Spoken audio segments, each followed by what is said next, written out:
Manager બાટલાનું કઈક setting કરાવી દો ને, ઘરે રાયડું નાખે છે. હવે અહીંયા ક્યાં બાટલો હતો? હું 5 વાગ્યા રજા રાખીને લાકડા વીણવા જવાનો છું.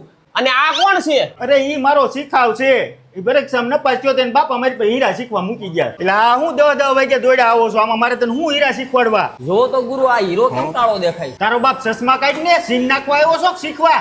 આમ જોવો બધાય, હમણાં યુદ્ધ હાલે છે ને એના હિસાબે ભાવમાં રૂપિયાનો ઘટાડો આવ્યો છે. આ મારા બેટા બહુ કરી, હવે યુદ્ધ બંધ થાય તો સારું. તો તમે સમાધાન કરવા જાવ ને. હવે તું સાનો માનો હીરા ગાવા મીને. ગુરુ એક વાત કહું. હા કે ને? કાઈ મને સપનું આવ્યું. હું રિક્ષામાં જતો હતો ને તો એક છોકરી મારા પાસે નંબર માંગ્યા. કે મેં નંબર લખવા ગયો ને કે બોલ બંધ નીકળી. પછી હું નીંદર ઉડી ગઈ. માય કાંગરી ના તમારે સપનાય ન જોવાય. સાનો માનો હીરા ગાવા મીન. આમ જોવો યુદ્ધ ભયંકર થઈ ગયું છે અને સ્થિતિ બહુ ખરાબ છે, એટલે આઠાનાનો પાછો ઘટાડો આવ્યો છે અને મારે કટિંગ સારું જોહે.